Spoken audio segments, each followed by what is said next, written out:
Bien, bonjour. Merci d'assister à notre atelier sur la Palestine. Donc, je dois être tous les deux avec André pour intervenir et bien sûr après le débat s'ouvrira avec vous. Hein. Donc on se présente rapidement. Pour ma part, je suis Patrick Serre, je suis le coprésident de Palestine 33. Palestine 33 qui est le groupe local de l'association France-Palestine à Gironde. L'association nationale FPS. France-Palestine Solidarité. France-Palestine Solidarité. FPS. Oui, à l'FPS. Donc nous sommes le groupe local à Gironde de l'FPS. Comme les 95 ou 98, je ne sais plus combien, groupes locaux. Voilà. Pour l'équivalent de ceux qui connaissent la FPS dans d'autres secteurs géographiques. Oui, voilà, on connaît bien. Voilà. Et André? André Rosweg, j'ai une double casquette au sens où d'une part je suis membre de Palestine 33 et de la FPS. Au titre de la FPS, j'ai participé à la mise en place d'un groupe de travail sur les manuels scolaires. Un groupe de travail qui s'est traduit par un colloque qui a eu lieu il y a un peu plus d'1 an et dont les travaux maintenant ressortent grâce à un livre qui s'appelle Israël-Palestine, le conflit dans les manuels scolaires, que je pourrais vous proposer. Et par ailleurs, sans contradiction je crois, je suis membre du bureau national de l'Union juive française pour la paix, UJFP, qui est membre comme la FPS du collectif national pour une paix juste et durable entre Israéliens et Palestiniens, qui, comme Palestine 33, mais pas tout à fait comme la FPS, est membre du réseau BDS France, boycott des investissements sanctions. On aura peut-être l'occasion d'en parler tout à l'heure. Voilà, donc comme on le disait, nous avons prévu chacun de faire une intervention de 15-20 minutes à peu près, c'est ça grosso modo, hein, de manière assez courte, de façon après à plus discuter, avoir un échange entre nous. Je crois que ça sera quand même beaucoup plus intéressant. André va certainement parler, pas de manière unique dans son intervention, mais il va en parler certainement du peuple juif, de ce qu'on définit entre guillemets le peuple juif. Donc à l'inverse, moi je vais commencer mon introduction sur le peuple palestinien. Aujourd'hui, le peuple palestinien a une particularité assez singulière, c'est qu'il est schématiquement composé de trois unités. Il y a trois composantes. Il y a tout d'abord à peu près 4 millions de Palestiniens. Alors les chiffres, je les arrondis, parce qu'on n'est pas à quelques centaines près. 4 millions de Palestiniens qui vivent donc dans les territoires qu'on appelle Cisjordanie ou Gaza, et Jérusalem-Est. Donc ces gens-là vivent sur ces territoires depuis déjà un certain nombre de décennies, et pour schématiser, on va dire depuis donc 48, cette particularité de Cisjordanie, Gaza et Jérusalem-Est, puisque de fait 80% à peu près de ce qu'on appelle la Palestine historique est aujourd'hui ou territoire israélien ou colonisation israélienne. Donc ces gens-là vivent quand même une situation spécifique, puisque depuis notamment la guerre de 67, ces Palestiniens voient leur situation se dégrader, je dirais, quotidiennement et de façon assez importante, du fait de la colonisation. Et malheureusement, les accords d'Oslo de 93, qui étaient supposés geler cette colonisation israélienne, n'ont fait que l'amplifier. C'est la contradiction de ces accords d'Oslo, puisque le nombre de colons a pratiquement quadruplé, voire quintuplé par rapport à cette période-là. Donc ça, c'est la première composante du peuple palestinien, qui est la plus importante, enfin pas la plus importante en nombre, mais physiquement la plus importante sur ce qui est aujourd'hui les territoires palestiniens. La deuxième composante, c'est les 1,2 million de Palestiniens d'Israël, qui sont souvent appelés les Arabes israéliens, mais que préfèrent le terme de Palestiniens d'Israël. Ou palestinien de 48. Ou palestinienne de 48, c'est la troisième dénomination souvent qui peut être utilisée. Donc ils sont, pour beaucoup aujourd'hui, puisque le temps a passé, des descendants de ceux qui sont restés sur leur terre en 47-48, qui a basculé territoire israélien. Petite particularité, le texte qui fonde l'État d'Israël, et c'est important de le signaler, ne mentionne pas l'existence de cette population. C'est important de le signaler, parce qu'on reviendra tout à l'heure au sujet de ce qu'on appelle, nous, l'apartheid, parce qu'on considère qu'il y a véritablement apartheid, et donc ça commence par ça. Et cette communauté donc représente à peu près quand même 20% de la population israélienne aujourd'hui. Bon, c'est 20% pour faire simple, c'est peut-être un petit peu plus, un petit peu moins, ça va être un peu plus. Bon, ça va donner une idée. Et ces citoyens sont traités comme des citoyens de seconde zone. On aura l'occasion certainement d'en débattre tout à l'heure. Hormis le fait qu'ils aient le droit de vote, c'est un constat. Au-delà, pour bien des actes de leur vie quotidienne, ce sont des citoyens de seconde zone. On donnera quelques exemples concrets tout à l'heure. Et en particulier, au sud d'Israël, dans le Negev, beaucoup de ces gens-là sont des Bédouins, et ils sont particulièrement stigmatisés par Israël et les différents gouvernements successifs. Beaucoup de leurs villages ne sont pas reconnus officiellement par l'État israélien. De fait, ces villages sont fréquemment rasés. Et dans la mesure où ces villages ne sont pas reconnus officiellement, ça sous-entend que tout ce qui est services publics, infrastructures, etc., ça n'existe pas. On n'a pas à en créer puisque ces villages n'existent pas. Donc ce sont des citoyens quand même de seconde zone. Troisième composante, et pas la moindre du peuple palestinien, puisque c'est la plus importante, ce sont les 6 millions de réfugiés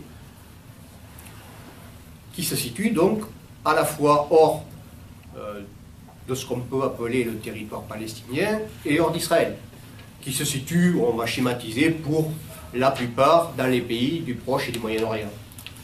Il y en a partout, mais pour faire simple, on va dire que la grosse majorité se situe dans les pays du pourtour, Jordanie, Liban, il y en a en Égypte, il y en a un peu partout, mais principalement dans tous les pays périphériques. Ces gens-là ont quand même une situation reconnue internationalement, malgré tout, puisque une résolution de l'ONU, la résolution 194, leur accorde le droit au retour.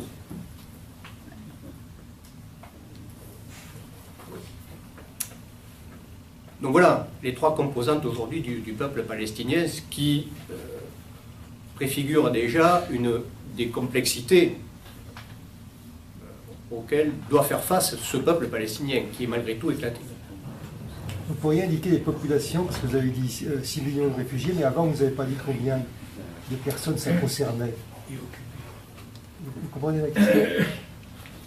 Non, quand je dis 6 millions, c'est... Réfugiés. Oui. Oui, mais là, en Cisjordanie, à Gaza... dans chacun des pays, voilà. Je n'ai pas les détails exactement, mais le plus gros, alors il y en a beaucoup, il y en a énormément en Jordanie. Là, pour faire court, la plupart Jordanie, beaucoup au Liban, dans les camps de réfugiés, bien sûr, du Nord Liban, du Sud Liban, pardon. Donc, non. Je n'avais pas compris ma question. à Gaza, combien il y a d'habitants, Ah, à d'accord. Jérusalem-Est, combien Alors, il y a d'habitants. à Gaza, alors, oui, mais eux, on ne les considère pas dans les 6 millions de réfugiés Non, non, dont non, on parlait non, tout à non. l'heure. D'accord, on est d'accord. Alors, à Gaza, à peu près, un peu plus d'1,5 million d'habitants. À peu près. Et 3 millions de Cisjordanie. En Jordanie, en Cisjordanie, 3,6 millions par là, à peu près. À Jérusalem-Est, il doit être, je sais pas, 500 000 à peu près. Dans ces eaux-là. Voilà. Voilà.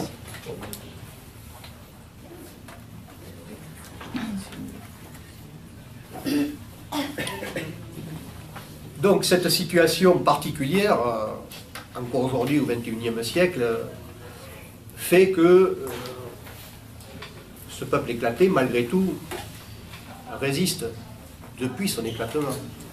Et c'est une des raisons de sa résistance, bien sûr. Elle résiste sous différentes formes, et il y a différents acteurs de cette résistance. Et comme dans d'autres conflits coloniaux, parce qu'il s'agit bien d'un conflit colonial, et on y reviendra avec ce qui se passe actuellement à Jérusalem-Est, et pas du tout d'un conflit religieux, ces résistances doivent être soutenues. Elles doivent être soutenues dans leur lutte pour l'obtention d'une pleine souveraineté nationale.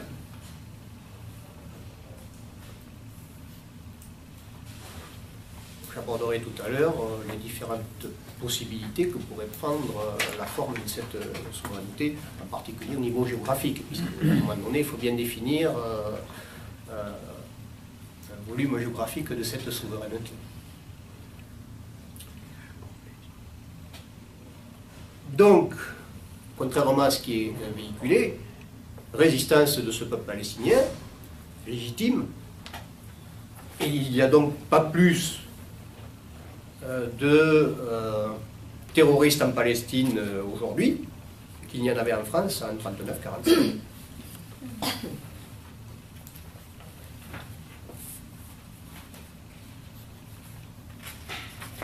Ce n'est qu'une réponse à la colonisation. Alors, justement, par rapport à la situation politique, on revient à l'actualité, quelle configuration pourrait prendre un État palestinien? La situation actuelle m'amène à poser déjà une première hypothèse qui peut paraître pessimiste, mais qui, dans la situation actuelle, est celle qui prédomine. C'est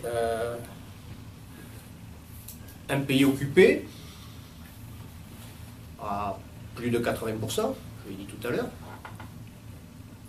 qui a donc des difficultés majeures à avoir une vie sociale, économique, politique, tel qu'on peut le concevoir dans nos pays.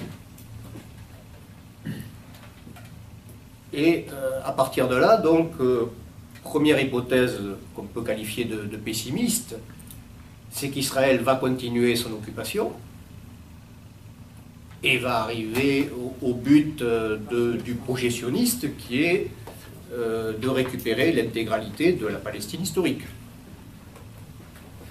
C'est une première hypothèse, c'est à la fois pessimiste mais un peu réaliste, parce qu'aujourd'hui on n'en est malheureusement pas très très loin.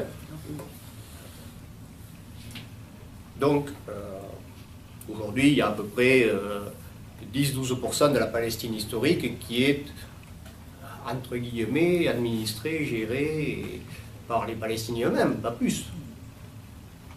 Si on prend en compte toutes les colonisations de la Cisjordanie, les quartiers de Jérusalem-Est qui sont aussi colonisés, et Gaza qui est sous blocus total, il y a tout juste 10-12% de la Palestine historique qui est véritablement gérée par l'autorité palestinienne, et quand je dis gérée, bon, c'est avec toutes les limites que ça comporte. Hein. On y reviendra. Alors, je ne sais pas, peut-être qu'il faudra qu'on précise tout à l'heure, si certains ne connaissent pas, la particularité des zones A, B et C. Je crois qu'on aura l'occasion peut-être de préciser ça tout à l'heure. Donc, première hypothèse, c'est celle-là, et malheureusement, c'est celle qu'on connaît aujourd'hui. Deuxième hypothèse, 2 États. Alors, 2 États sur quel territoire géographique? Il y a déjà quelques bases qui ont été posées, puisque les Palestiniens eux-mêmes, via leurs représentants, ça ne veut pas dire que tous les Palestiniens sont sur cette base-là, mais il n'empêche qu'à un moment donné, leurs représentants, c'est-à-dire à l'époque l'OLP, et maintenant l'autorité palestinienne, ont accepté, à une époque, les frontières de 67 pour futur État potentiel. Bon. Donc ça, c'est la deuxième hypothèse. Il est évident que cette hypothèse-là, même si elle bâtit, entre guillemets, un État en tant que tel, amène quand même un certain nombre de questions. Troisième hypothèse, qu'on peut qualifier peut-être de la plus optimiste, mais qui en est une aussi, un seul État. Donc quand on dit un seul État, automatiquement, ça veut dire un État binational. Et quand je faisais tout à l'heure référence aux citoyens de seconde zone des Palestiniens d'Israël, un État binational, démocratique, et nous souvent on rajoute laïque, mais ça c'est pas forcément une déformation française, c'est aussi qu'il y a quand même une certaine particularité par rapport aux différentes confessions qui peuvent exister, à la fois chez les Palestiniens, puisqu'on retrouve des gens de confession musulmane, des gens de confession chrétienne, des gens sans confession, etc. Donc il y a ça aussi à prendre en compte. Voilà, troisième hypothèse. Laquelle va advenir aujourd'hui. Force est de constater que malheureusement, la pression internationale sur Israël n'étant pas ce qu'elle devrait être, on est dans la première configuration. Soyons clairs. Soyons clairs. C'est pas joué à vitam aeternam, mais c'est quand même ce qui se préfigure depuis 70 ans. Petit à petit. De fait. Bon. Alors, justement par rapport à ça, sur ces 3 pistes, c'est bien évidemment, ces 3 pistes sont intimement liées à la géopolitique internationale. C'est pas du tout déconnecté. À la géopolitique internationale et aux positions, notamment, de l'impérialisme américain dans cette région du monde. Mais pas que, bien sûr. Je vais aborder les autres acteurs. Israël a aujourd'hui, on va dire, un allié historique indéfectible, les États-Unis, qui finance Israël, qui arme Israël, et qui en plus, et c'est pas négligeable, au niveau de l'ONU, a le droit de veto. Même si ce n'est pas le seul pays qui a le droit de veto. Mais pour ce qui concerne cette alliance avec Israël, c'est important. Donc, qui de fait est en mesure de bloquer à tout moment n'importe quelle décision qui n'irait pas dans le sens israélien. Mais Israël n'a pas que les États-Unis comme alliés. Objectivement, aujourd'hui, la plupart, pour ne pas dire la quasi-totalité, des gouvernements israéliens sont arrimés, des gouvernements européens, pardon, sont arrimés à la politique israélienne. De fait. Et en particulier, pour ce qui nous concerne, on ne relève pas le niveau, si je veux dire. On ne relève pas le niveau. Depuis Sarkozy avec Hollande aujourd'hui, même sous Chirac, on avait quand même, ceci dit, une autre position, même si elle n'était pas très, très différente des autres pays européens, il y avait malgré tout une certaine position de neutralité, voire de retenue. Bon là, on est totalement arrivé à la politique israélienne avec nos deux gouvernements successifs. Autre allié,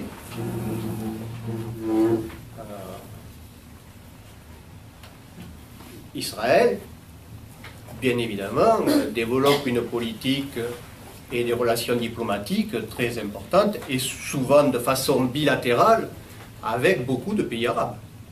Il faut aussi voir cette réalité-là et de façon historique, par exemple avec l'Égypte, avec la Jordanie, voilà, entre autres. Je fais vite, André.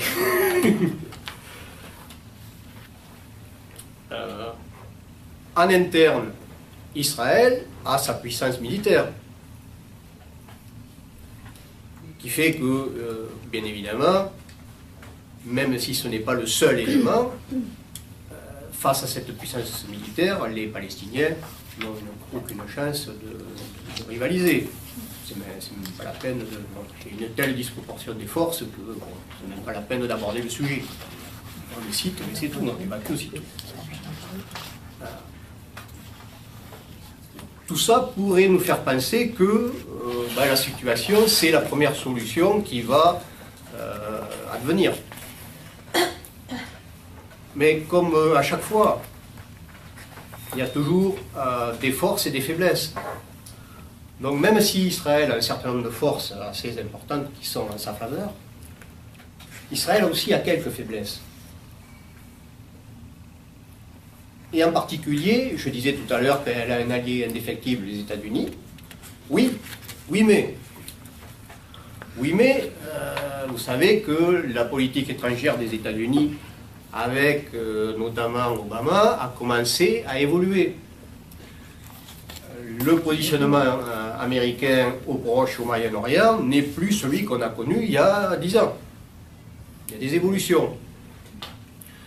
Après être intervenu militairement, il commence à essayer de se sortir d'un certain nombre de pays, même si par derrière il joue bien sûr le jeu, mais il n'empêche que ils essaient de s'en sortir parce que aussi ça coûte cher. Donc, en même temps, on continue à soutenir Israël, mais ça coûte très cher. Et donc, voire même des mouvements pro-sionistes aux États-Unis disent que ça coûte de plus en plus cher et que ça peut poser un problème à terme.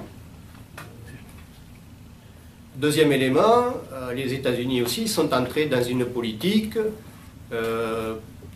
où ils tentent d'être, on va dire, au niveau des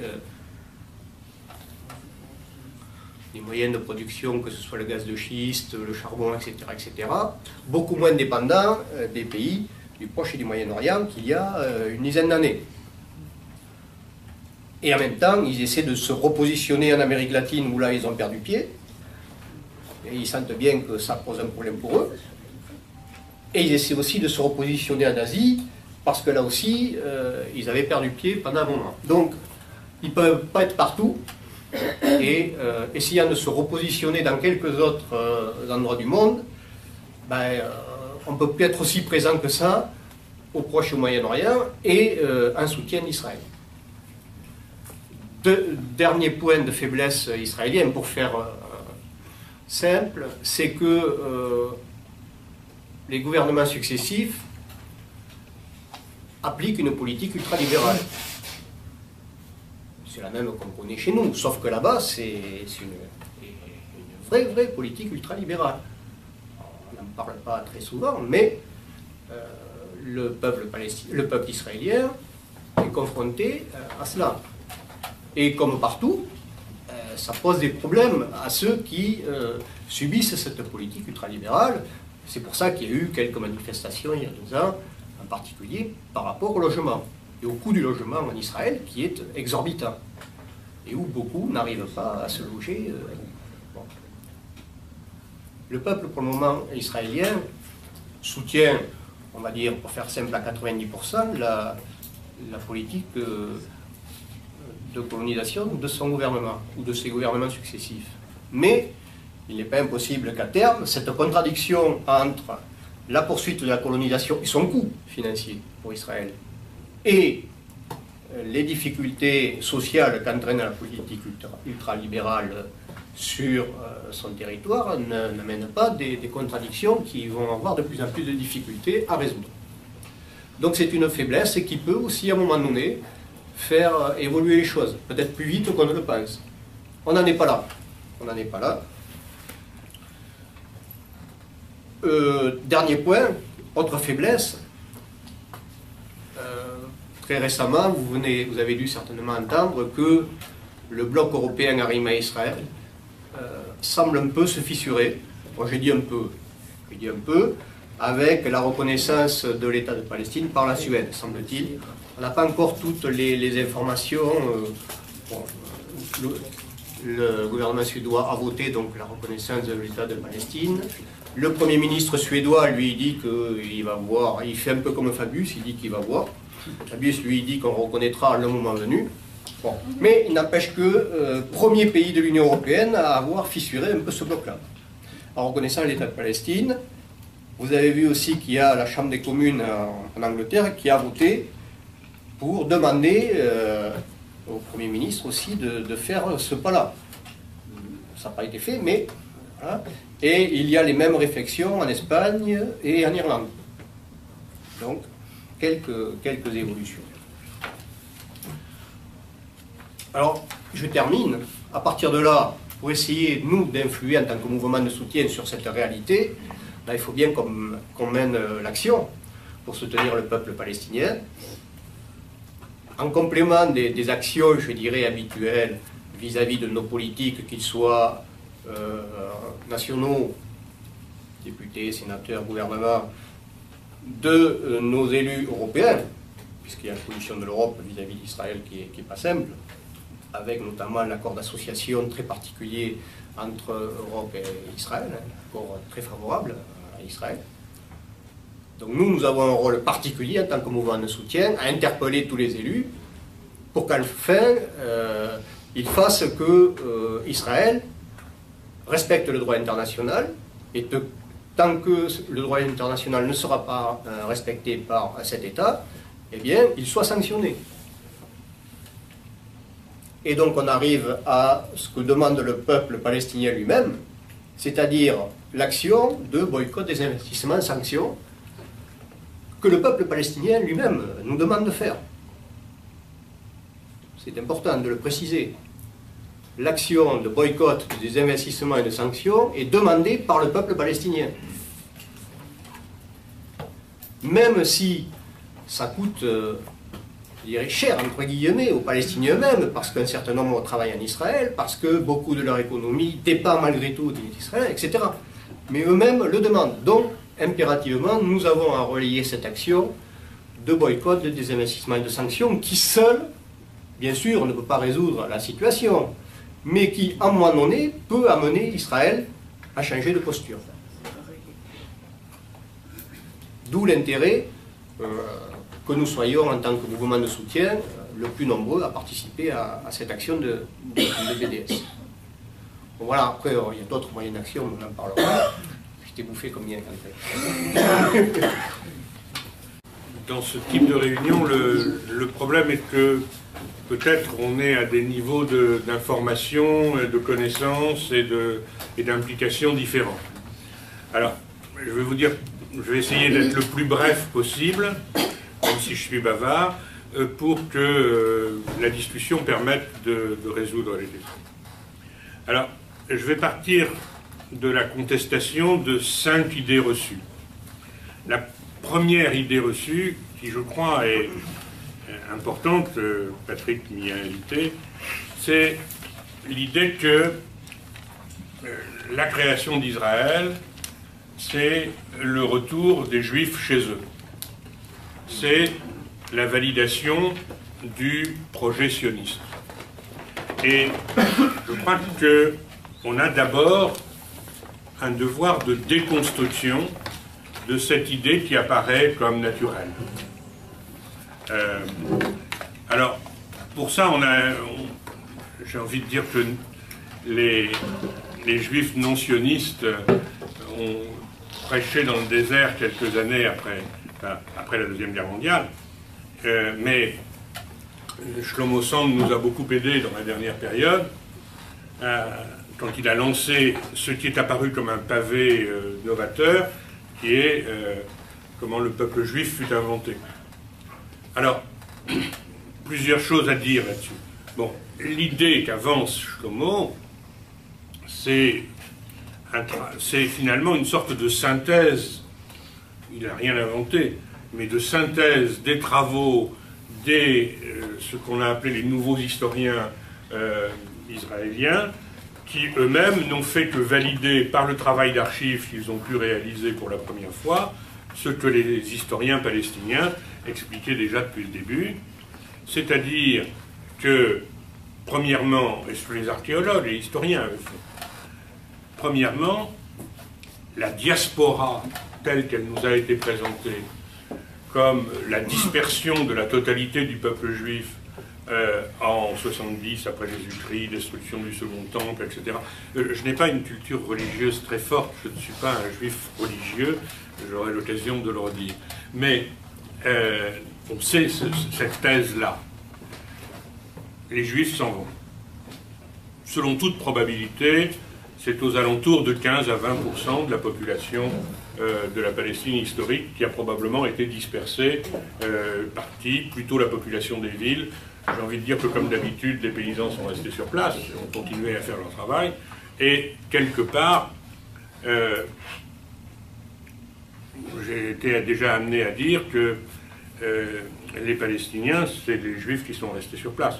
En général, quand je dis ça, ça ne fait plaisir ni aux uns ni aux autres, mais il est entendu que, bien sûr, ces Palestiniens, pour une part non nulle, ces gens qui habitaient là, ont éventuellement reconnu dans un Jésus-Christ le prophète et sont devenus chrétiens. Leurs descendants, pour une bonne part, ont été convaincus, certains disent de gré ou de force, que le prophète apportait la vérité et sont devenus musulmans, mais peu importe. Il y a eu dispersion. Cette dispersion n'était pas la première. Il y avait déjà, au moment de cette dispersion, des colonies juives sur tout le pourtour méditerranéen. Et ils n'ont fait que, parfois, les alimenter, ou bien sûr créer des choses. Alors, je ne vais pas reprendre tout le bouquin de Shlomo Sand, l'histoire du royaume khazar, de la conversion, mais ça remet en cause une idée reçue qui est que la religion juive correspond à un peuple qui serait resté endogame et non prosélyte. Bon, cette histoire est complètement, bien évidemment, fantasmée, puisque, bon, il n'y a qu'à voir, entre les juifs ashkénazes et les juifs arabes, on voit bien qu'ils sont beaucoup plus proches de la population environnante que d'eux-mêmes, enfin entre eux, bien sûr. Bon. Et il n'y a pas d'isolat génétique du juif, même si, enfin, si ça intéresse certains, des laboratoires peuvent vous indiquer si vous avez le gène juif. Je crois que vous pouvez... je ne sais pas. Quand j'avais regardé ça il y a 4 ans, c'était à 140 €. Mais peut-être que je crois que ça a augmenté. Mais non. Cela dit, si le laboratoire qui fait ça n'est pas sectaire, et vous pouvez également, dans le même laboratoire, savoir si vous avez le gène basque et le gène celte. Bon, bien. Donc, donc il y a des gens qui payent pour ça. Ça ne marche pas à 100%. Mais ça ne marche pas à 100%. C'est le cas de ma femme. Voilà. Très éventuellement. Bon. Je ferme la parenthèse, mais on a cela, c'est-à-dire qu'on a cette dispersion avec prosélytisme, avec bien sûr mélange, etc. Et il n'y a pas peuple juif à proprement parler. au sens où il y a des communautés juives, et ces communautés juives sont des communautés à base religieuse au départ, et qui, bien sûr, pour toute une part d'entre elles, vont, y compris se laïciser dans le contexte européen que l'on connaît, mais plus ou moins. Bon, ça c'est une chose.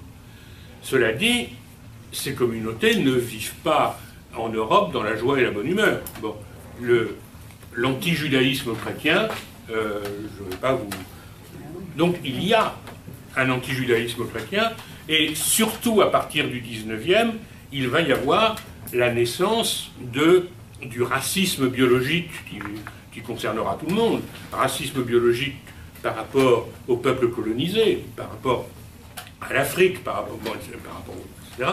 Et racisme biologique, y compris par rapport aux Juifs, donc un antisémitisme que l'on connaît. Et là, bien évidemment, j'essaie d'aller le plus vite possible. Bon, il est entendu que cette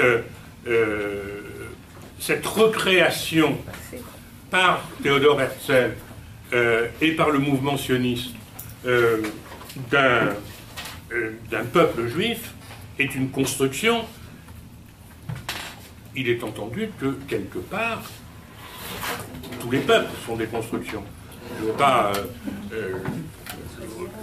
dans le temps qui m'est imparti, je ne vais pas vous faire le cours sur nos ancêtres les Gaulois. Bon, mais il y a construction. Bon, mais en ce qui concerne le sujet d'aujourd'hui, il y a construction de ce peuple juif. Cette construction, à partir du moment où elle est faite, elle prend une part de réalité. Sauf que, jusqu'en 1930, le sionisme est totalement minoritaire parmi les juifs d'Europe et pratiquement inconnu des juifs d'Afrique du Nord et d'Asie. Bon, donc il y a cette première idée. Il est vrai qu'aujourd'hui, et sur, bon, le sionisme est majoritaire dans les populations juives. Pour aller très vite, je pense qu'il y a au moins 3 raisons. Bon. La première raison, c'est bien sûr la Shoah, je ne vais pas, et le génocide des Juifs d'Europe, je ne détaille pas. Qui n'est pas un truc qui est arrivé comme ça. Je veux dire, c'est pas, faudrait, je ne vais pas vous faire un cours là-dessus, mais bon. Mais la première raison de ce tournant, c'est bien sûr la Shoah. Mais il y en a au moins 2 autres, à mon avis. La deuxième, c'est la perception par les populations juives que, effectivement, les démocraties occidentales s'en sont foutues pas mal de cette histoire de génocide et n'étaient pas plus accueillantes en 1945 qu'elles ne l'étaient en 1930.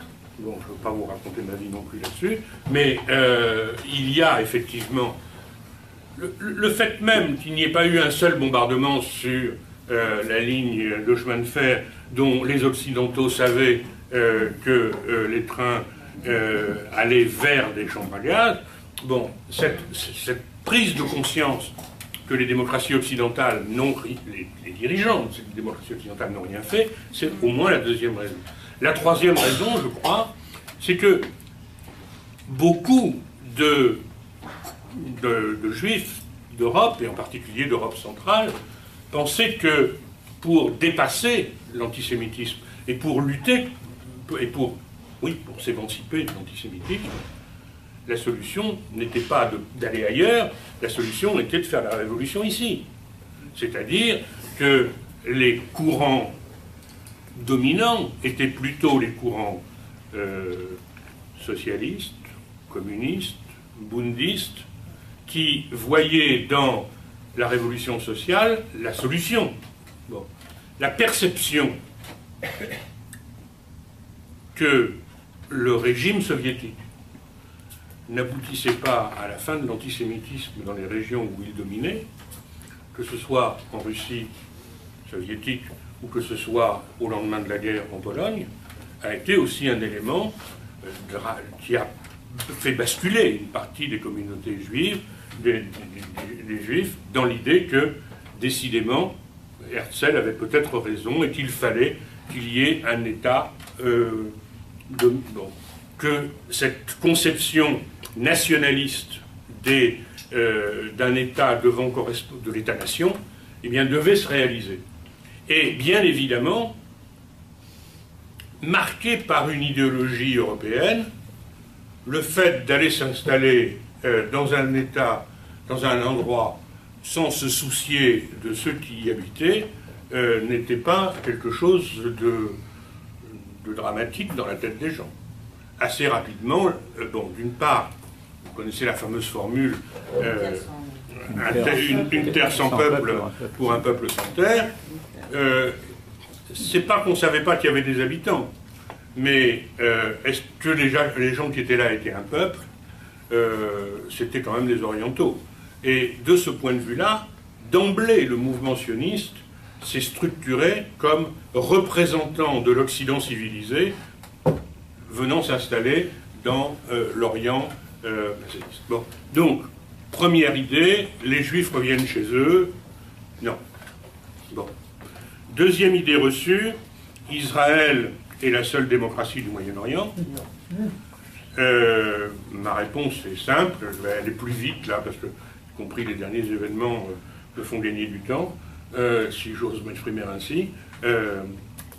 Israël était, jusqu'à une époque très récente, une véritable démocratie pour les Juifs qui y habitaient, avec une réelle possibilité d'expression, de représentation, d'intervention. Mais l'État d'Israël est une démocratie pour les Juifs et un État juif pour tous ceux qui ne le sont pas. Bon, à partir de ce moment-là, démocratie, vous voyez ce que je veux dire, la démocratie se caractérise non seulement par la règle de la majorité, mais aussi par le respect des minorités. Bon, il y a, Patrick l'a dit, un État d'apartheid, au sens où, y compris dans les frontières d'Israël, il y a discrimination. Discrimination non pas par le vote, il y a encore aujourd'hui pour cette minorité le droit de vote, mais qu'ils utilisent ou qu'ils n'utilisent pas, c'est un autre débat. C'est très curieux, mais en Israël, il semblerait que les classes populaires aient tendance à ne pas aller voter. Je ne suis pas sûr que ce soit le seul pays. Bon, bien. Mais bon. Bien. Donc là, on a cette situation. Troisième idée, assez fréquente, y compris dans les milieux de gauche laïque français, peut-être même au peuple, je ne sais pas, on verra. Comment? C'est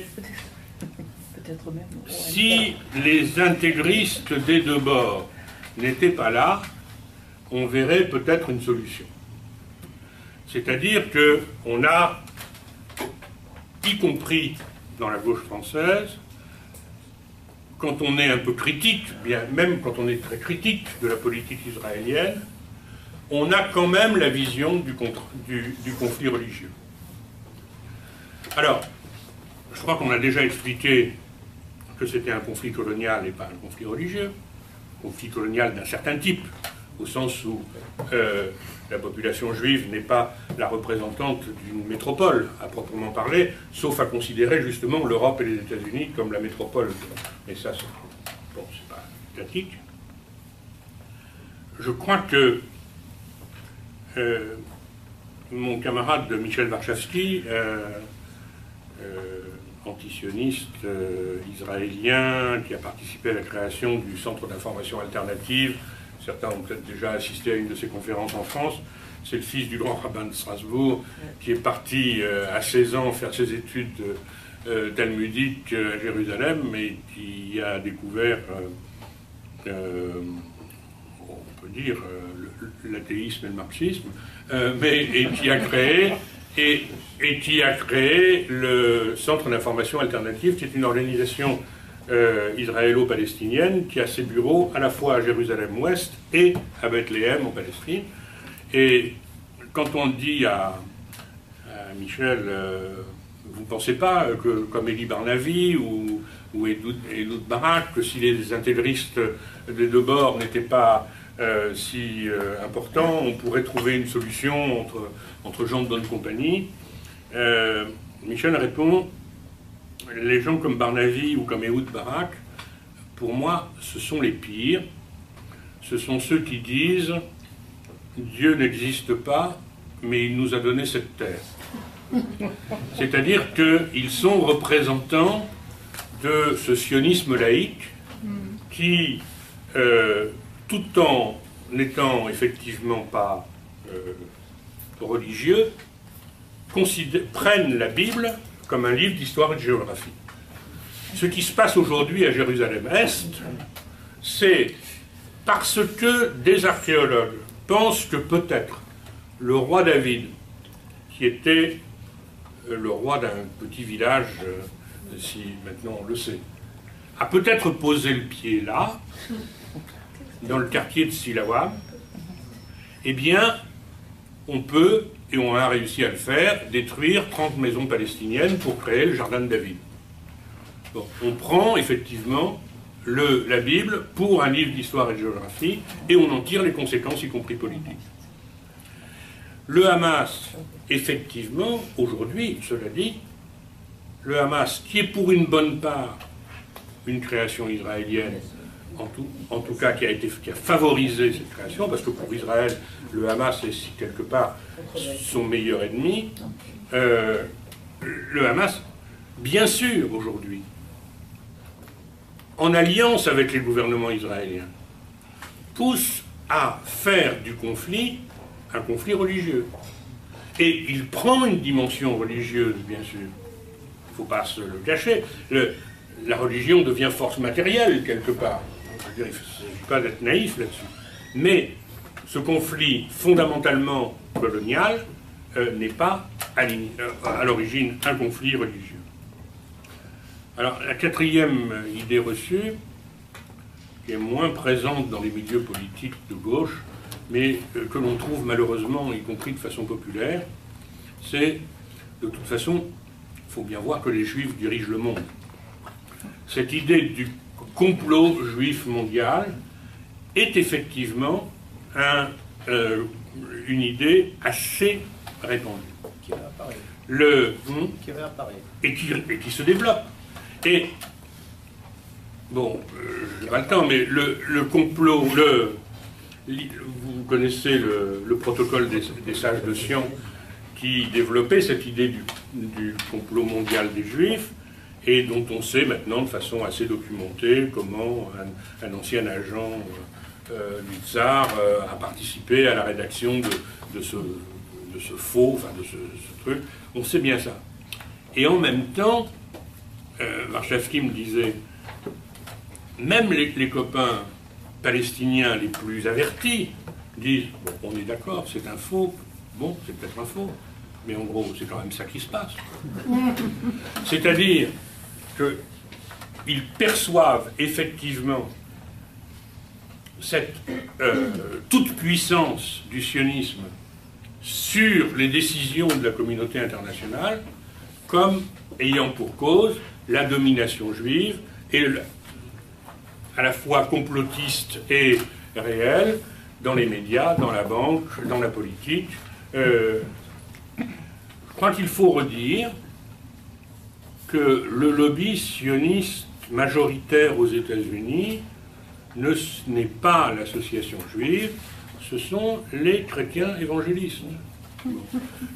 Il faut savoir qu'il y a tout un courant de la droite évangéliste sur laquelle j'ai assez peu de compétences pour vous en parler, parce que, bon, mais qui en gros considère que le Messie reviendra quand tous les Juifs seront revenus en Israël, en Palestine. Bon. Et donc cette idée messianique qui est que pour arriver à l'Apocalypse, il faut que tous les Juifs reviennent là, montre qu'il y a une alliance fondamentale entre sionisme et antisémitisme, bien sûr, puisque ils ont tous les deux l'idée qu'il faut que les Juifs aillent là-bas. Bon. Ce n'est pas un détail. Entre nous, dans l'attitude du FN aujourd'hui, et dans le petit tournant qu'il opère entre Jean-Marie et Marine, il y a cela aussi. C'est-à-dire cette idée que les Juifs sont des Occidentaux et que c'est très bien s'ils vont, ils retournent là d'où ils viennent. On retrouve cette... Et donc ma cinquième idée reçue que je voudrais combattre, et je terminerai sur celle-là, c'est de toute façon, on n'y peut rien. Et ça aussi, c'est une idée fort répandue. C'est bien gentil de vouloir nous parler de la Palestine, mais en fait, vu les rapports de force, on n'y peut rien. Il faut oser le premier rang. Oui. Il faut oser le premier rang. Voilà. Et je crois qu'on y peut quelque chose. Je ne suis pas le seul ici, malheureusement, on est nombreux, à avoir pu connaître la bataille contre l'apartheid en Afrique du Sud. Aujourd'hui, vous avez du mal, y compris dans nos générations, à trouver des gens qui ne participaient pas à la bataille contre l'apartheid. Tout le monde était contre l'apartheid. Le souvenir que j'en ai n'est pas tout à fait le même. Ça était plus isolé. Bon. Bon. C'est-à-dire que ceux qui y ont participé peuvent le dire aux jeunes générations. C'est comme la résistance. C'est comme la résistance, quelque part. Mais Bon. c'était vrai à la résistance. On est du côté des vainqueurs. Pendant des années et des années, on nous expliquait que non. Bon. On n'y peut rien. Et que de toute façon, ça ne nous regarde peut-être pas. Y compris une des gloires posthumes de la gauche nouvelle aujourd'hui en France, je pense à M. Jacques Ellul, bon, et qui est dans la grande tradition protestante, marié à une protestante d'Afrique du Sud, expliquait dans Sud-Ouest Dimanche, si vous voulez le communisme en Afrique du Sud, il faut le dire. C'était ça. Les chroniques là-dessus, sionistes par ailleurs, mais plein de qualités intellectuelles que je ne nie pas au passage. On a bataillé là-dessus. Et très franchement, la veille de la chute de l'apartheid, on ne savait pas que l'apartheid allait tomber le lendemain.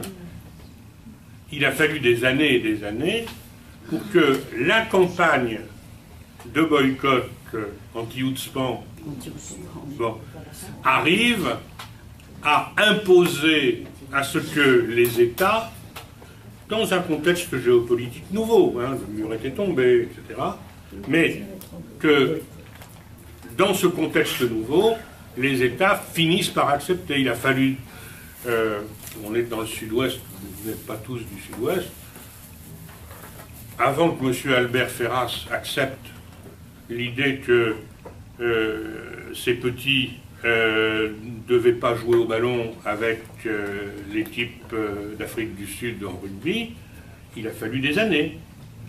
Et ce n'est qu'après que Total, mais je ne veux pas parler de Total ici, parce qu'après on va me dire que j'insulte les morts, donc je ferme la parenthèse. Je ferme la parenthèse. Donc, c'est vrai que ce qui a fondamentalement fait tomber l'apartheid, c'est la lutte des Noirs en Afrique du Sud contre l'apartheid. Mais c'est aussi la réponse des sociétés civiles à l'appel de la société sud-africaine et au fait que dans le rapport du fort au faible, qui était le rapport de l'apartheid quand même, il y a un moment où l'élément international a pu jouer. Je crois que fondamentalement on est dans la même situation. S'il n'y avait pas depuis 65 ans la résistance du peuple palestinien, il n'y aurait plus de peuple palestinien aujourd'hui. Et on parlerait des Palestiniens comme on parle des Indiens d'Amérique. Bon. Mais il y a cette résistance et c'est la force principale bien sûr de cette lutte pour l'égalité. Mais comme pour l'apartheid sud-africain, je crois que les sociétés civiles européennes peuvent répondre à la société civile palestinienne et contribuer à cette exigence d'égalité des droits humains pour tous les humains, et notamment en Palestine. Et pour reprendre un peu ce que disait Patrick, avec qui bien sûr vous avez remarqué que ce n'était pas un débat contradictoire, il est peut-être que le débat contradictoire viendra maintenant. Il est entendu que dans cette campagne BDS, nous répondons à un appel de la société civile palestinienne. Cette réponse-là, on l'a fait de façon diversifiée. Tout le monde n'est pas forcément... si vous le souhaitez, on parlera de l'état du mouvement de solidarité et des débats qu'il peut avoir. Mais il y a fondamentalement cette idée de répondre à la société civile palestinienne par cette campagne, qui prend aussi d'autres formes. C'est-à-dire, quand on dit campagne BDS, je devance un militant du MPEP ici présent pour dire que il y a aussi d'autres aspects de la lutte. C'est-à-dire que boycotter Israël, c'est aussi chercher à promouvoir, dans les limites qui sont les nôtres, la diffusion des produits palestiniens qui peuvent exister. Boycotter Israël, c'est, d'un autre côté, engager avec les Palestiniens eux-mêmes des liens personnels, collectifs, de jumelage, de solidarité et autres. Boycotter, demander des sanctions contre Israël, c'est aussi promouvoir la culture palestinienne, les auteurs palestiniens, y compris quand ils ne peuvent pas venir, puisque... Et puis lutter contre l'idéologie dominante. Je terminais de façon, comment on dit, plaidoyer pro domo. Je pense que les aspects que j'ai développés sur l'idéologie dominante, c'est-à-dire ce renvoi dos à dos des Israéliens et des Palestiniens, cette idée que c'est logique que les Juifs veuillent d'habiter là, ils reviennent là, etc. Tout ça, c'est l'idéologie dominante. C'est l'idéologie dominante des manuels scolaires et des programmes scolaires. C'est l'idéologie dominante de la presse. Et sur chacun de ces terrains, on a un travail de contre-intervention important. J'ai peut-être été plus long que toi. Merci.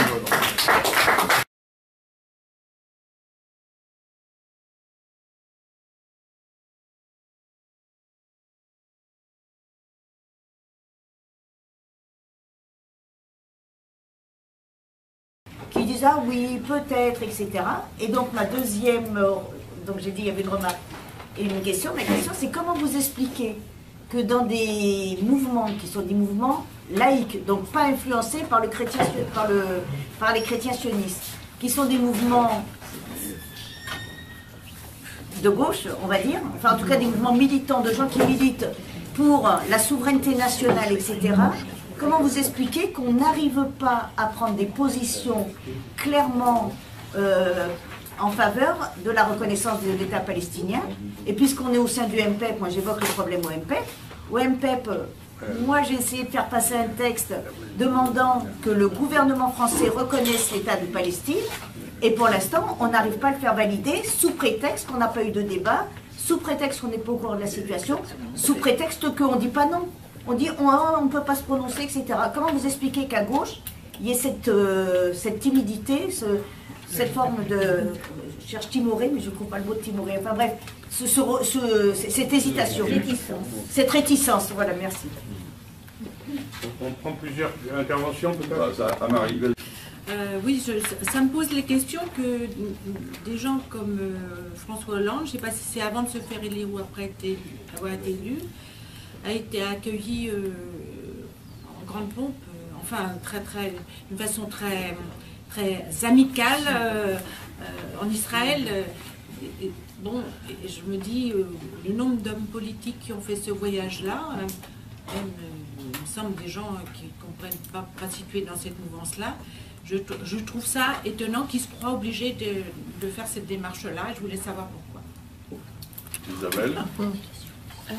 Par rapport à la reconnaissance de la Palestine par la Suède, est-ce que le fait qu'ils reconnaissent la Palestine, du coup, les engage dans le soutien de la deuxième solution, les deux États?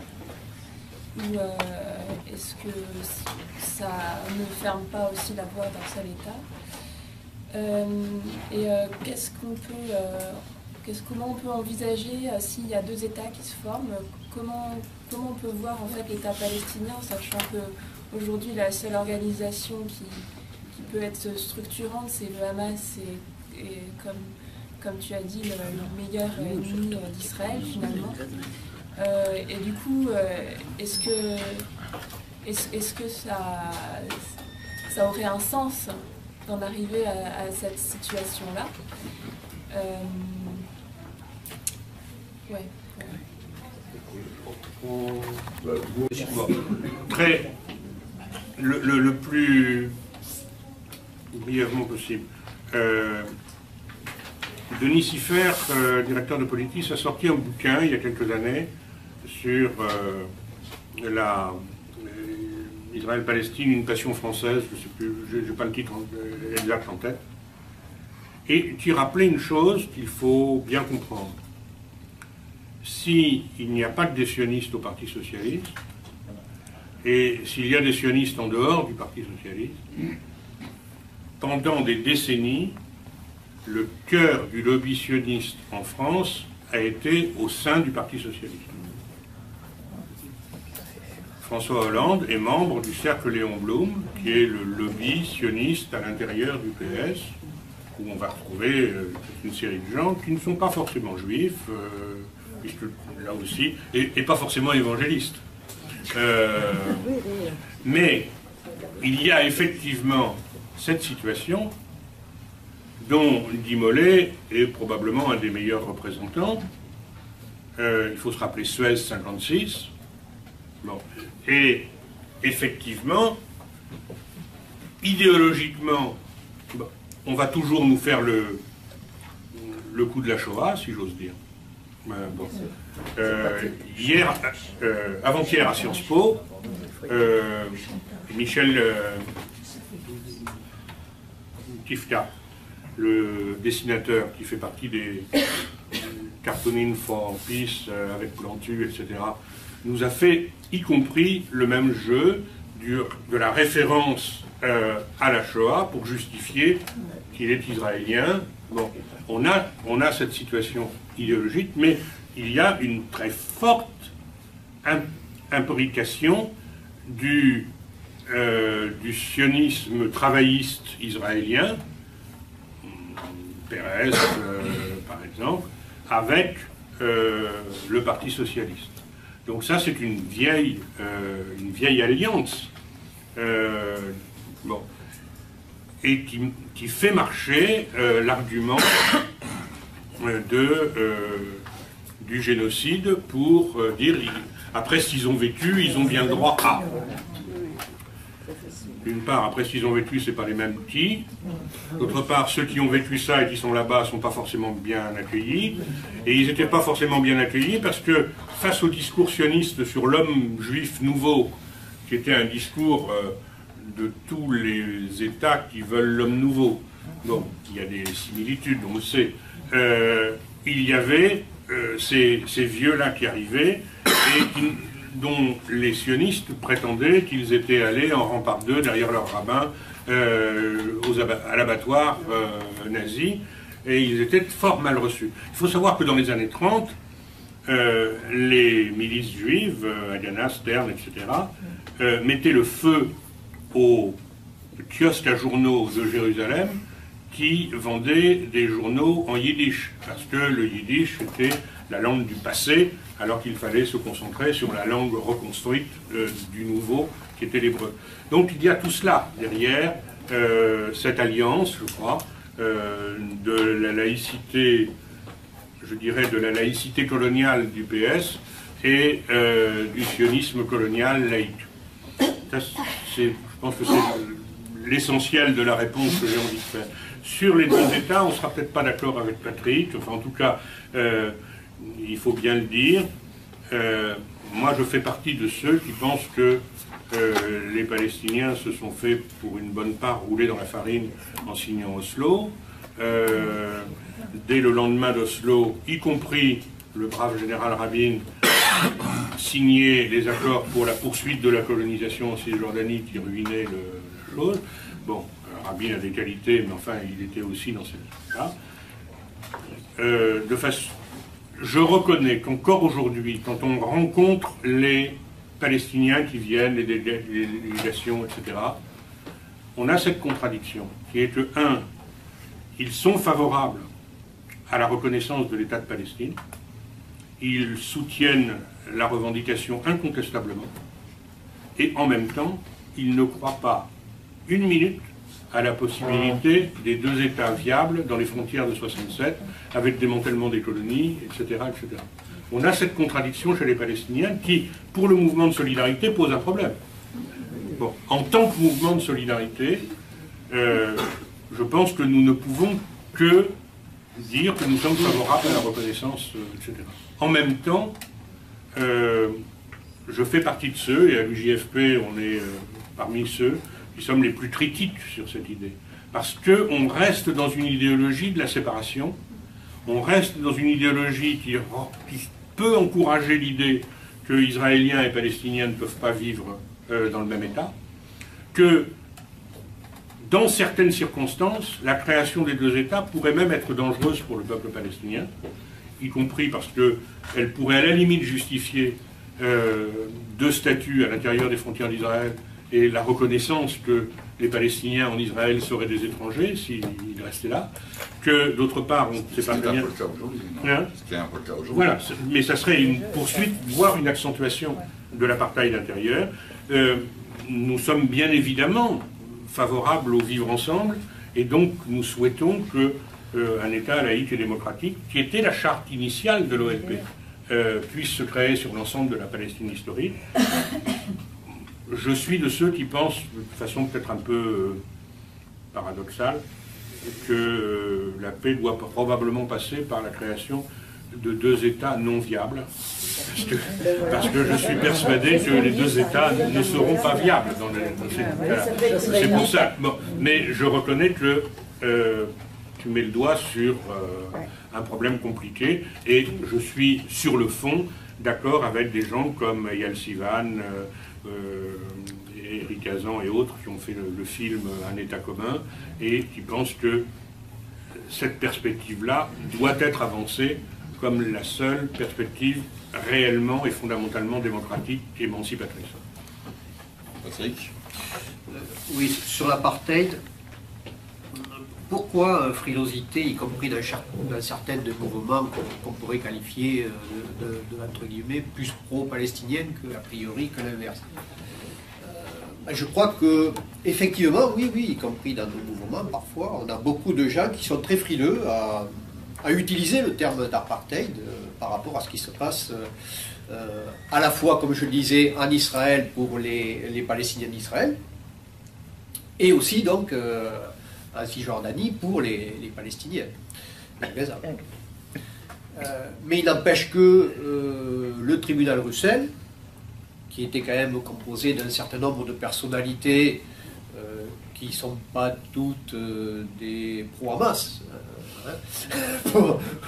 c'est le moins qu'on puisse dire, a conclu de manière nette et indiscutable à ce que oui, il y a une situation d'apartheid à la fois en Israël pour les Palestiniens qui y vivent, et bien évidemment aussi apartheid dans les territoires occupés, voire sociocide encore plus, puisqu'il y a la deuxième notion qui a été indiquée par le tribunal Russell, sociocide, qui tend à faire disparaître tout ce que peut représenter l'identité palestinienne, du peuple palestinien, sa culture, etc. Il n'y a pas que l'élimination physique, entre guillemets, il y a aussi l'élimination de tout ce que peut véhiculer un peuple derrière. Donc effectivement, il y a encore cette frilosité, mais qui commence à tomber quand même, d'utiliser le terme d'apartheid, alors que c'est une réalité. Les derniers événements, par exemple à Jérusalem-Est, le gouvernement israélien vient de prendre une mesure qui interdit aux Palestiniens qui viennent travailler à Jérusalem d'utiliser les mêmes bus que les colons israéliens. Ça, si c'est pas de l'apartheid, qu'est-ce que c'est, quoi? Voilà, un exemple. Bon, voilà. C'est une mesure de sécurité, voilà. Si c'est pas l'apartheid, c'est une mesure de sécurité. On va dire les mots. Bon, il y a cet élément-là, mais il y a le deuxième élément qui est peu connu, c'est que par exemple... Et les femmes qui sont à l'arrière du bus. Oui,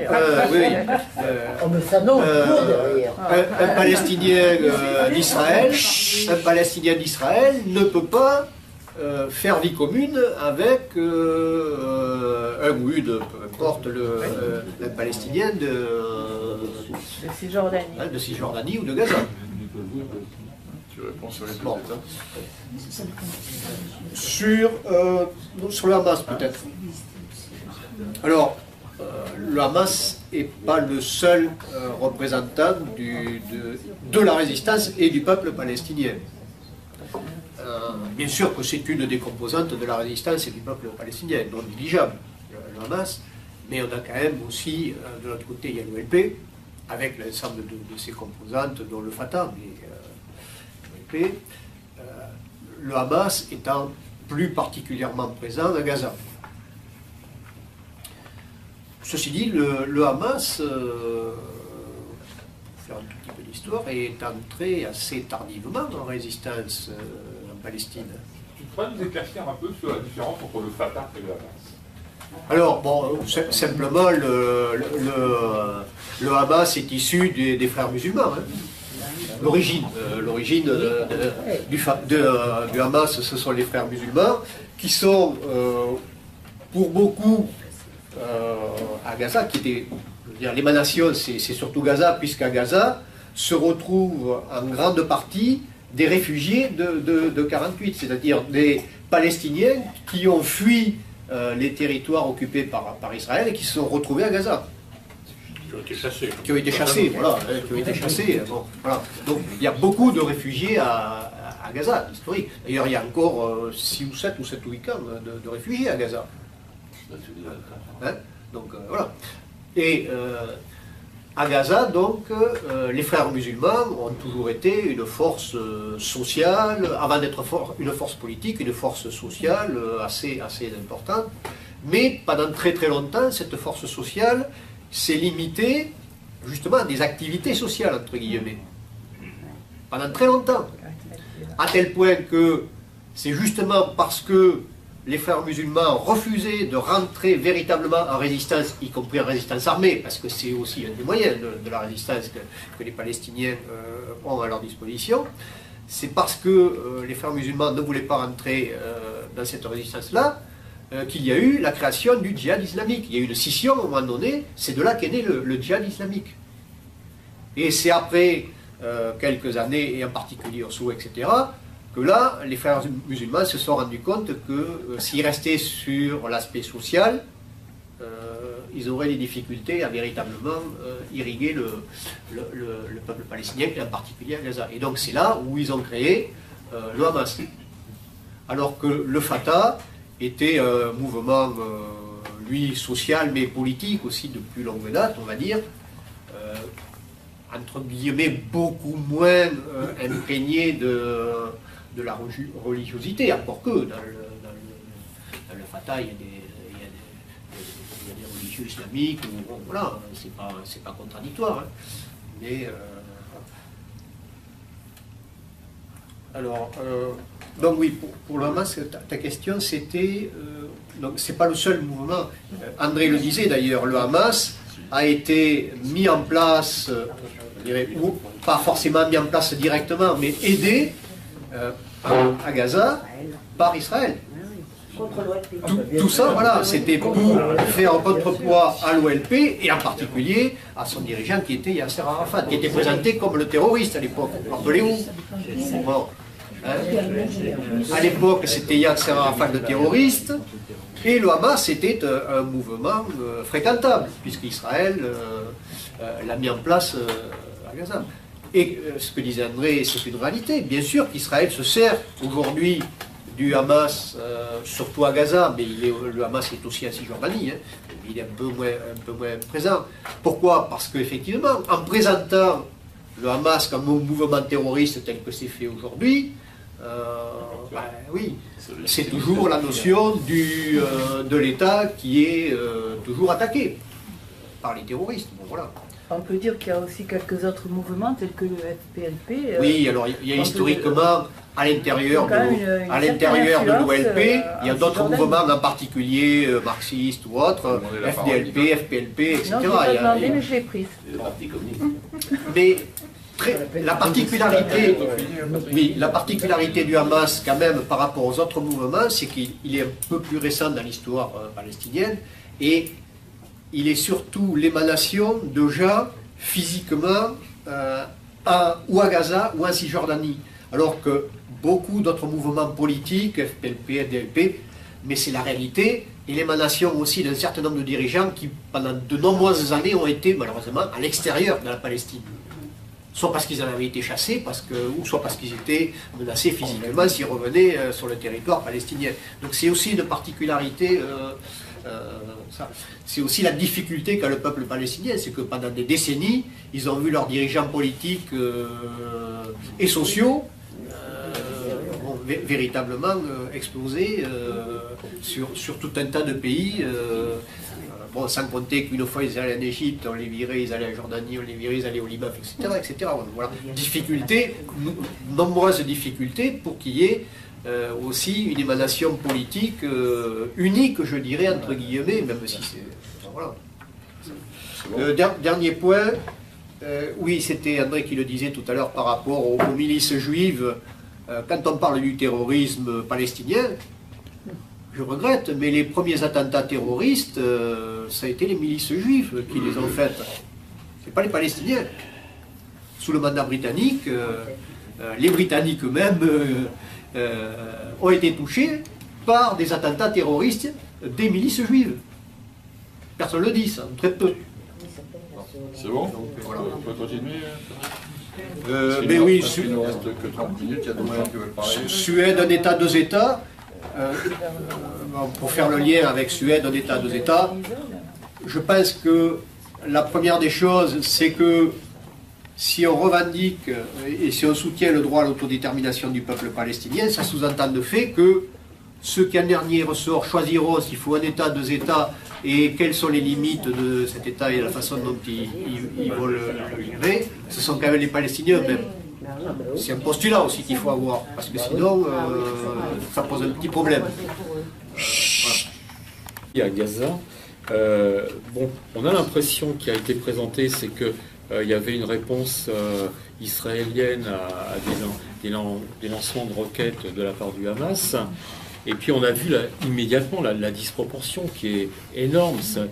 Alors, comme on dit, comparaison n'est pas raison. Moi, ça m'a fait penser un peu au bombardement pendant 3 ans de Sarajevo, où finalement, quand même, il y a eu une évolution dans la position, je dirais, citoyenne française, de se dire que c'était absolument insupportable. Et c'est pareil, il y a une certaine façon de trouver que la disproportion d'Israël vis-à-vis de Gaza était vraiment insupportable.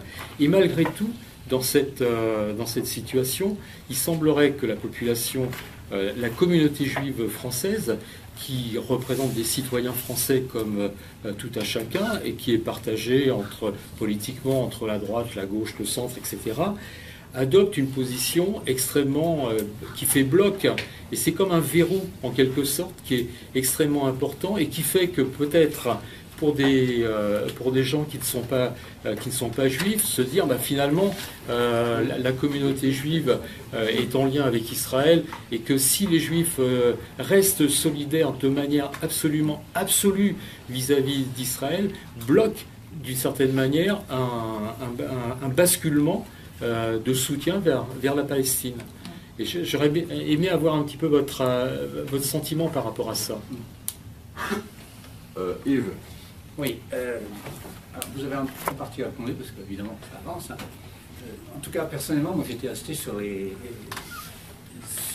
territoires, après 67, hein, j'étais resté sur cette idée-là, et puis en faisant un certain nombre de réunions ici et là, est apparue cette question. Et dans la société française aujourd'hui, il me semble, moi, c'est ce que j'ai entendu en tout cas, il y a une évolution qui moi, m'intéresse assez.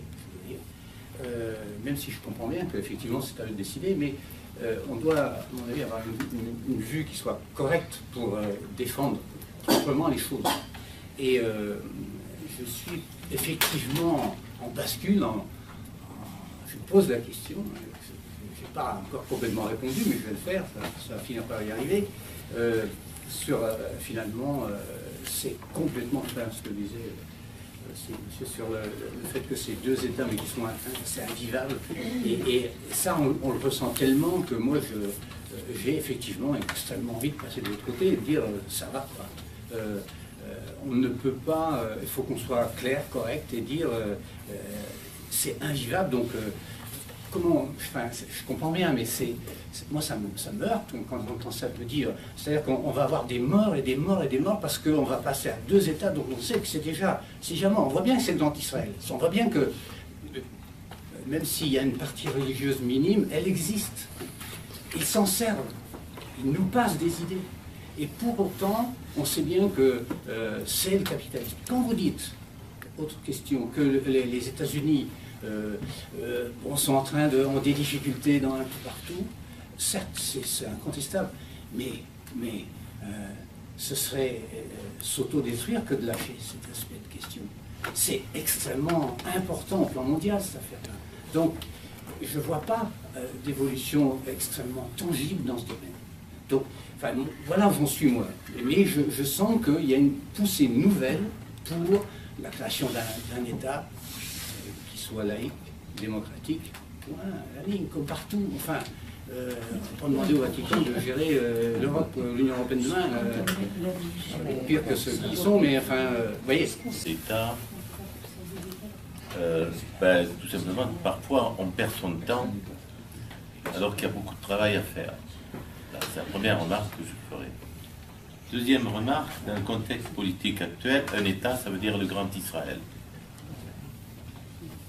Troisième remarque, l'ancien responsable du GFP, il y a longtemps, disait que quand un couple s'envoie des assiettes à la gueule lors d'une dispute, d'abord on les sépare.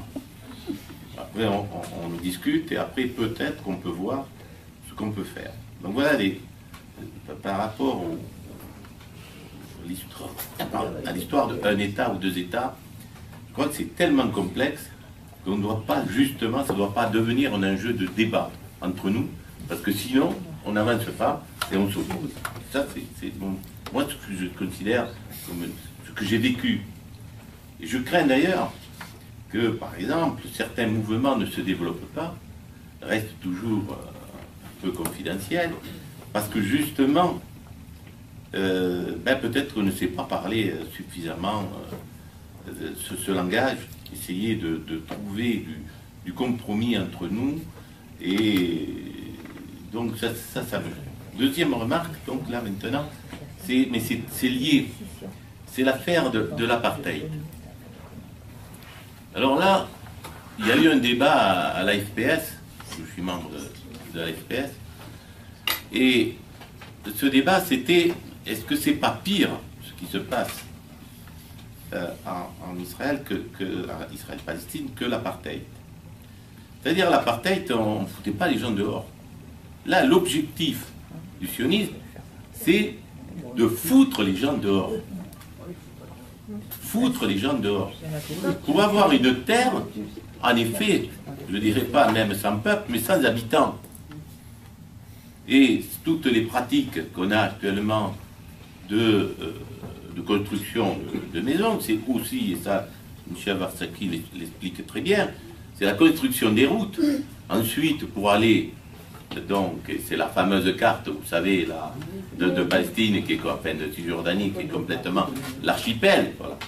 Donc, je crois qu'il faut à tout prix bien montrer qu'il y a une pratique qui va au-delà de l'apartheid, c'est d'annexion, d'expulsion.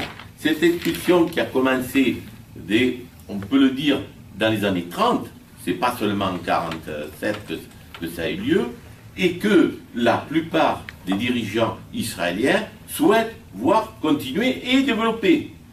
C'est ça qu'il faut bien avoir en tête.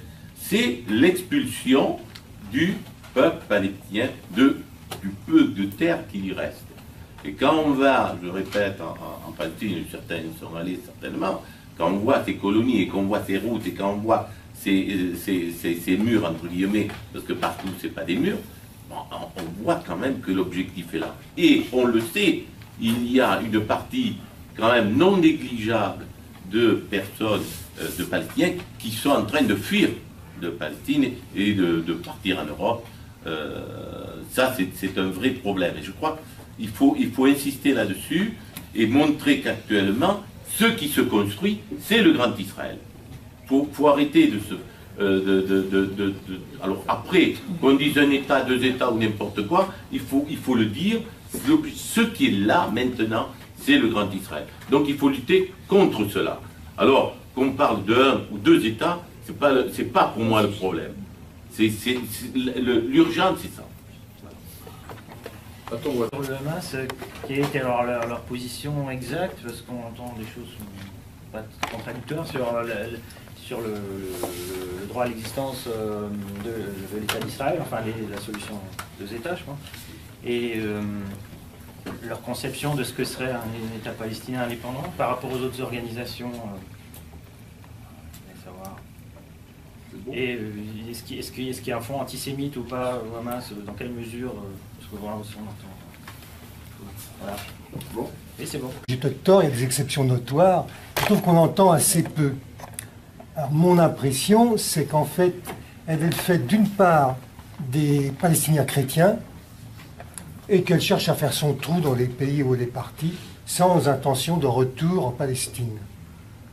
Alors, je ne sais pas, ma question, est-ce que vous pensez que c'est vrai? Puis deuxièmement, est-ce qu'il n'y a pas, on ne masque pas aussi, les médias ne masquent pas les interventions de ces Palestiniens de l'étranger, de la diaspora. Ils ont du mal à émerger dans les médias.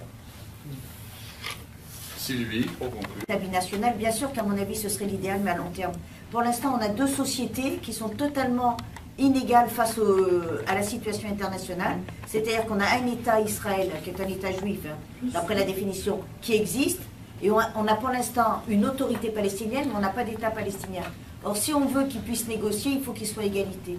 Donc je pense qu'il ne faudrait pas qu'on prenne l'idée de « Ah, mais l'idéal, ce serait un État binational, etc. » pour ne pas revendiquer le droit des Palestiniens à leur autonomie aujourd'hui, à leur souveraineté, donc à un État palestinien. Donc moi, je crois que la reconnaissance de l'État palestinien, ça doit être une première étape, parce que c'est aussi la façon de protéger leurs terres contre l'extension des colonies, contre le mur, parce qu'on sait très bien que le mur, il est construit en territoire palestinien et non pas en territoire israélien. Donc la reconnaissance de l'État palestinien, ça pourrait être la possibilité, au jour J, de bloquer l'extension coloniale d'Israël, quitte après à ce que les peuples souverains décident de la forme qu'ils veulent donner à leur État. Et je repense notamment moi en tant que militante MPEP à cette revendication que je voudrais voir aboutir.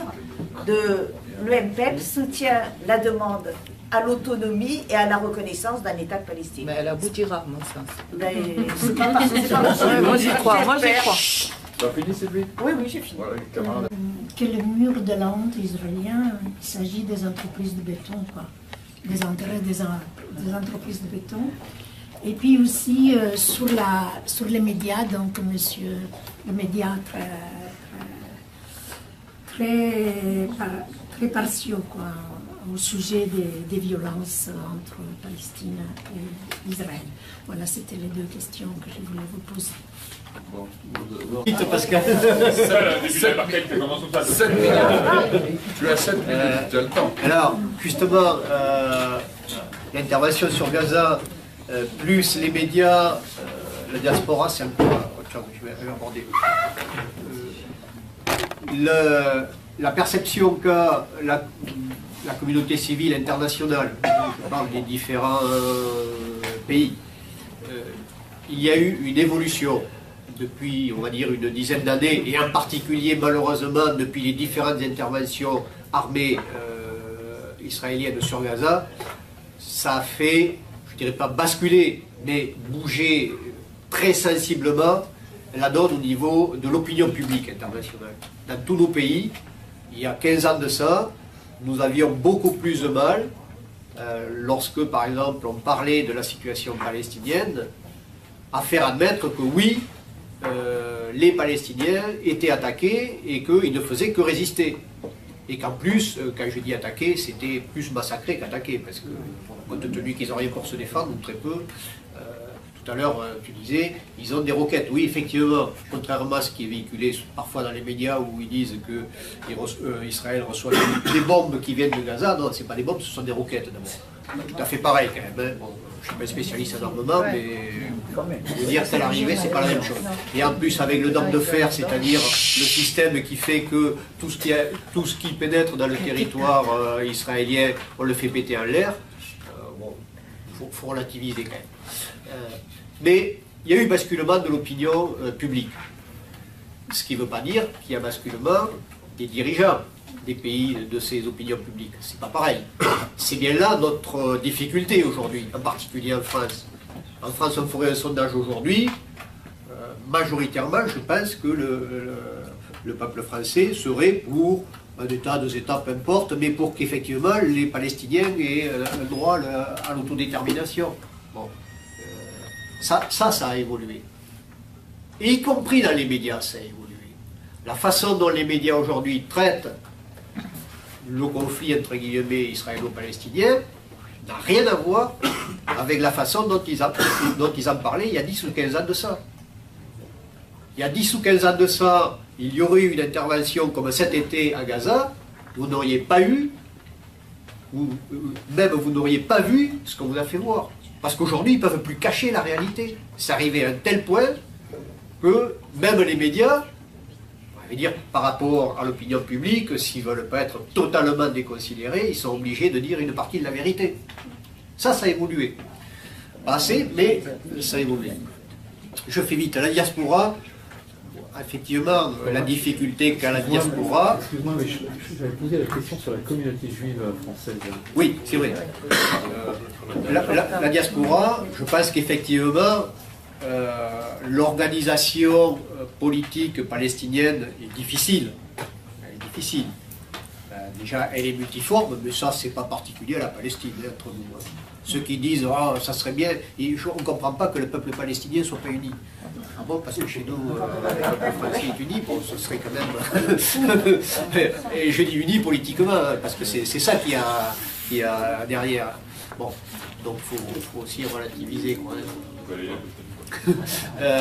Donc, c'est vrai que la diaspora, mais je pense que c'est aussi le fait que la diaspora en Europe, en Amérique latine ou aux États-Unis, même si elle existe, c'est pas le gros des bataillons en pourcentage. C'est ça aussi qui fait qu'elle n'est pas visible politiquement et entre guillemets médiatiquement. Le gros des bataillons de la diaspora, c'est le Proche et Moyen-Orient. Voilà. Vas-y,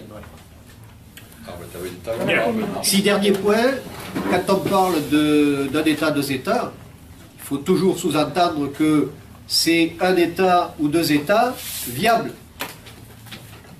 Parce que sinon, ça ne veut rien dire. Hein. Ça veut dire accessibilité à toutes les ressources en sous-sol, aériennes, maritimes, etc.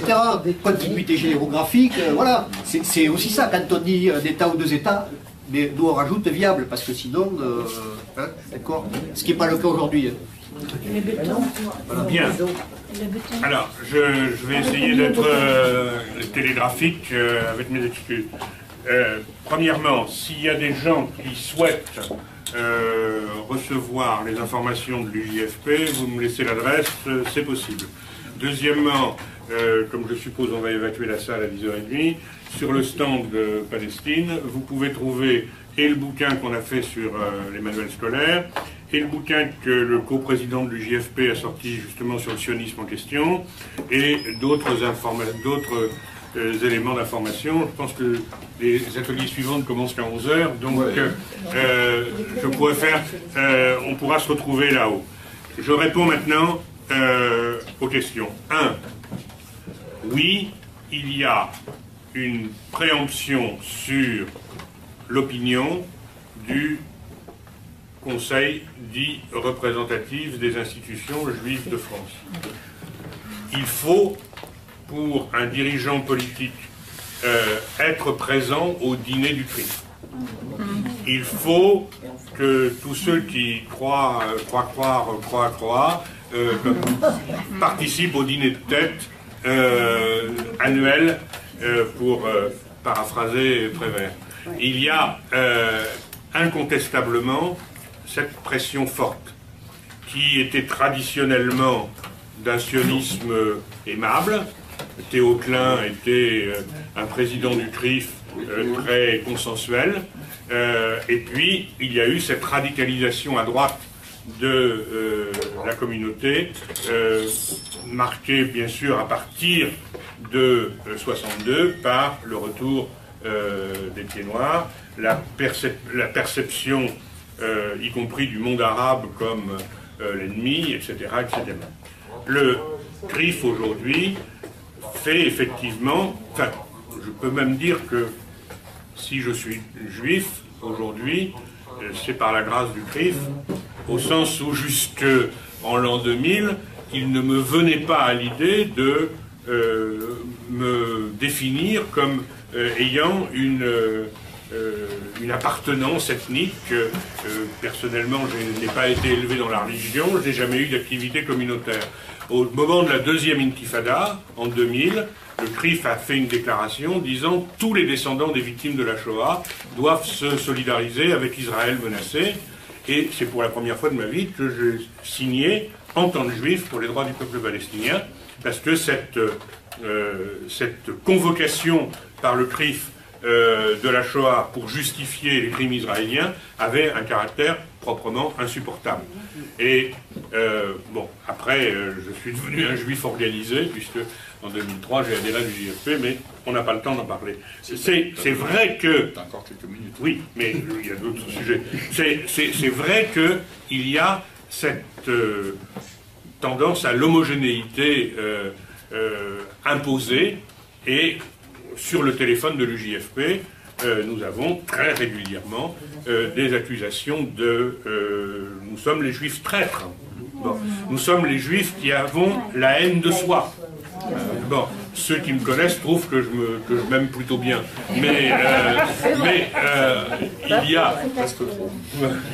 Bon, mais il y a cette idée-là. Bon, alors oui, l'UJFP, c'est les juifs de service du mouvement de solidarité, ceux qui montrent qu'effectivement, il n'y a pas de fatalité à être imbécile, et il n'y a pas de fatalité à être colonial, parce qu'on a des origines juives. Et parce que, bon, moi, personnellement, juif, je ne savais pas jusqu'en 2000, descendant des victimes de la Shoah, je peux en parler. Mes parents n'ont pas... ont échappé aux rafles, et j'ai envie de dire que même si j'ai l'air très vieux, s'il n'y avait pas échappé, j'aurais pas pu naître, mais il y a effectivement quelque chose là d'insupportable et de pornographique pour moi dans cette convocation de la Shoah. Un État, deux États, je ne reviens pas sur beaucoup de choses qui ont été dites, j'ai dit pourquoi, bien sûr, des démocrates et laïcs ne pouvaient que souhaiter des États laïques et démocratiques. Mon camarade Pierre Stamboul, qui est de tradition libertaire, quand on lui dit un État, deux États, lui dirait plutôt zéro État. Mais c'est un autre débat, comme vous le comprenez. Anine Zohabi, qui est une copine députée à la Knesset du parti Balad, qui est un parti arabe, dit, parce qu'elle est bien évidemment elle aussi interpellée, est-ce que vous reconnaissez un État, est-ce que vous acceptez deux États, et systématiquement on l'emmerde avec cette question-là. Anine Zohabi répond, un État, deux États, trois États, je ne sais pas, mais que chaque État soit l'État de tous ses citoyens. Bon. Et c'est une formule qui est quand même très... qui permet effectivement d'avancer et qui permet de ne pas se diviser à l'intérieur du mouvement de solidarité par rapport à un avenir que nous souhaitons d'une manière ou d'une autre. Mais je ne reviens pas sur ce que j'ai dit tout à l'heure sur ma préférence pour un État. Diaspora palestinienne, deux choses. Un, oui, il y a beaucoup de Palestiniens chrétiens qui ont quitté la Palestine. Et d'une certaine façon, dans le piège que représente le système établi par Israël, beaucoup de Palestiniens souhaiteraient partir. Pour la première fois, cet été, des Palestiniens sont morts en mer parce qu'ils ont cherché à échapper à Gaza, comme d'autres sont morts dans la Méditerranée venant du sud. Nous avons ce drame-là. Et il est clair que beaucoup de familles chrétiennes n'ont probablement plus facilement que les familles arabes trouvé en Europe et musulmanes, trouvé en Europe et aux États-Unis ou en Amérique latine des liens, y compris parfois familiaux, pour s'installer. Il y a toute une colonie palestinienne qui a été la main-d'œuvre préalable, principale au Koweït pendant des années et des années. Bon, ils apportaient la main-d'œuvre et où ils inquiétaient les féodalités arabes parce que le peuple palestinien était à la fois le plus éduqué, et, y compris les filles, que de tous les pays de la région. Je pense que, oui, ils se sont souvent intégrés. Bon.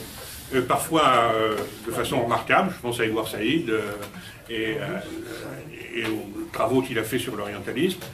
Aujourd'hui, je dirais, mais ça sera un débat que nous n'avons pas eu, je regrette de ne pas l'avoir provoqué ici, et à cette heure-ci, c'est un peu tardif. Il y a aujourd'hui une partie du mouvement palestinien qui se radicalise effectivement. Vous avez, dans les dernières manifestations nationales en France, contre la dernière agression israélienne, le PYM, c'est-à-dire PYM, Palestinian Youth Movement, qui est un mouvement international de la jeunesse palestinienne de la diaspora, qui, avec la GUPS, c'est-à-dire l'Association des étudiants palestiniens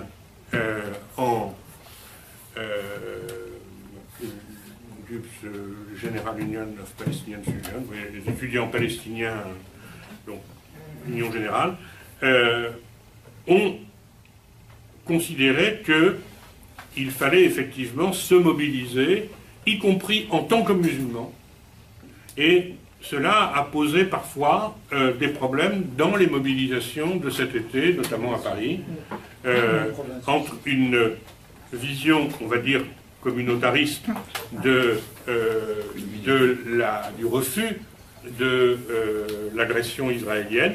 Il y a un débat là-dessus, mais je crois que c'est aussi une réponse à la perception qu'ils ont eue de ce que moi aussi, et ce que l'UJFP aussi appelle l'islamophobie, c'est-à-dire une manière d'avoir un rapport colonial aux quartiers immigrés. Donc c'est tout le problème de la relation avec, effectivement, des communautés qui, quand ils se définissent comme chrétiennes, nous posent moins de problèmes. On n'a pas jamais eu de problème quand le CCFD a participé à la plateforme des ONG pour la Palestine, mais quand effectivement des gens, parce qu'ils ont une conception religieuse musulmane, se mobilisent en tant que tels, dans des mobilisations collectives, il y a effectivement des a priori qui apparaissent. C'est le débat sur la place de l'immigration et sur la conception aujourd'hui de sa mobilisation dans les quartiers. Je suis de ceux qui pensent qu'il y a aujourd'hui un danger d'exclusion de ces jeunes dans nos mobilisations qui entretiendrait en retour des phénomènes communautaristes que l'on prétendrait vouloir éviter. Bon.